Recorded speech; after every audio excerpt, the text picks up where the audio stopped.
Hey everybody, Ken here with another lantern video. I'm back. That's right, yeah, I had a week off last week. I just got too busy with things. Got a lot going on now. Nothing pressing, but yeah, haven't had a whole lot of time to work on stuff, but I did start on the Rayo 100 here. Just wanted to give you guys a quick update. Yeah, I got it apart. There was a big nest up in the top here. I don't know if it was like a mud dauber or I guess it was a mud dauber nest, but yeah, I had to chisel that out. I had to take the crown off because actually one of the supports was kind of bent, and I don't know if you could see it. It's got a really big crease in it right there, and it was actually folded over, and it's actually yeah, maybe you could even see it better on the back. So it's almost cut through. So I'm going to have to solder that. That's going to be kind of a fun job to clean that up, and because I think if I just would fold it, you know, over a little bit, I think it would snap right off. But yeah, so I took that off, and then I broke two more of the tabs off, and yeah, I gotta re-tab it anyway and do some soldering, because what had happened, it was actually folded over on that one, and you could see how big the slot came into the crown. It actually had gone all the way down into the crown. So I might as well just what I'll end up doing is I'll just re-tab it. I'll just make the tabs slightly larger than they originally were. Maybe just have to expand the holes just a little bit and just have you know, end up with a little bit larger tabs on there instead. So yeah, so that's going to be a little bit of time consuming, but I did straighten the cone out. I managed to straighten the cone out the best. Probably could use a little fine tuning, but that was, I don't know what happened there. It looked like somebody squished it down. It was really, it looks like it's brass, by the way, too. It looks like a brass cone. That's going to come up. And then I did notice it has some pinholes in the bottom too, so that's going to be that's going to require some sealing. So yeah, I thought this was going to end up being a quick turnaround. Oh, also the burner was seized. I had to use my 50/50 acetone and transmission fluid, pour it in the fountain, put it upside down for about 5 or 10 minutes. It popped right out. But yeah, so I mean, I haven't had a lot of time to spend on it, but yeah, I just wanted to give you an update. And yeah, also I ran into another kind of odd problem I wanted to talk about. Bad wick. Now, I bought this wick. I believe I bought it off of eBay. It was a roll of wick, supposed to be 5/8 wick, and it I don't know, for some reason it's short. It's not quite 5/8. It's a little bit short, just a tad short. I've been using this in several of my lanterns, and it's driving me crazy. They burn for 10 or 15 minutes, and then all of a sudden the flame kind of rounds out and goes down. And if you look at the wick gets charred, really charred to the top. And I was running through all kind of things. I thought maybe I had a contaminated fuel. I thought the founts were dirty. Ended up washing things out, putting new fuel. Same thing kept happening. I had in 2 or 3 lanterns. So I finally went and I bought myself a whole big roll of wick. Now, don't quote me. I think I got this. I've been ordering so many things lately. I think this was off of Amazon.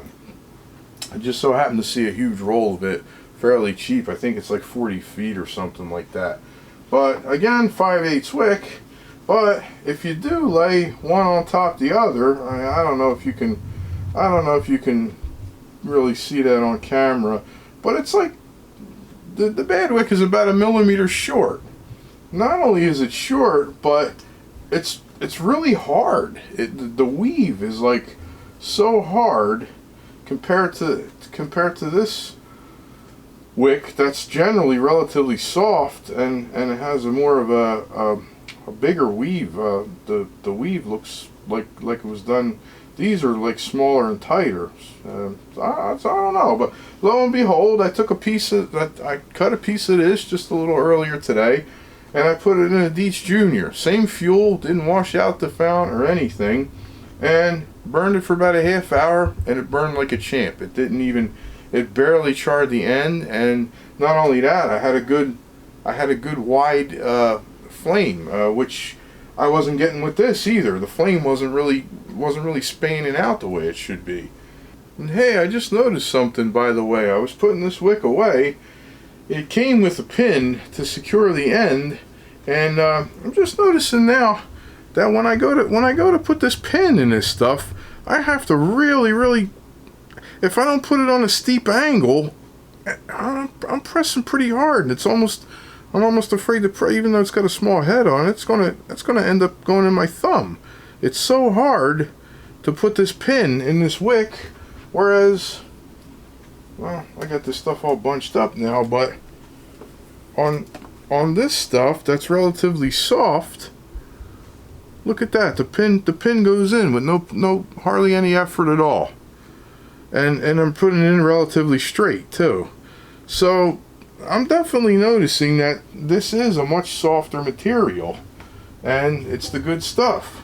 And once again, this stuff is, you know, you can try a different spot, but so maybe that's, yeah, I can't even get that in there. I can hardly get, the weave is so tight, and that's probably why it's not wicking. It's probably not wicking up the kerosene and the lamp oil is good either. So hey, that's a pretty good test. I'm gonna have to add that to my knowledge of testing things. So if you're ever in any doubt, take a pin and see how hard it goes in there. So yeah, good thing, just to let you guys know. So now I'm almost convinced that there's something bad with this wick. So yeah, I just wanted to bring that up to you guys. It's the first time I encountered it. Just I guess we have to be careful where you buy your wicks from, but I'm probably just going to discard this now because it's not performing very well at all. But you know, just wanted to bring that out. Watch out for that. Yeah, it's really I don't know if they wove it too tight, or if the cotton is a different, you know, quality of cotton or what. But yeah, so figured I'd bring that up while I was at it. But yeah, that's about all I have for now for you guys. I'm going to keep on working on this. This is going to turn into probably a couple week project actually, because I thought it was just going to be a quick cleanup and turn around and, you know, get her going. But yeah, it's got a nice brass burner. The burner's really nice, really beautiful burner. Look at I didn't even clean that yet. That's just that this still has a little bit of the 50/50 left on it. But yeah, really nice burner, and kind of a unique cover to the burner too. Take a look at that. It's a little different from what I've seen in the past. And yeah, this I had a heck of a time getting off, but I did get it off. But yeah, that's so it's kind of a little different situation. But yeah, I'm sure it's going to be really nice. I'm going to clean it up, and I don't think I'm going to paint this one. I think I'm going to just try to keep this one as natural as I can, and just get her going. But like I said, I'm going to have to solder this support here because that's about ready to fall off, and I will get her going, and then I'll give you guys an update probably in a couple weeks on that. But in the meantime, I'll be back probably with something else to fill in while we're working on that. So everybody take care, stay safe, and we'll see you real soon in another video. Bye bye.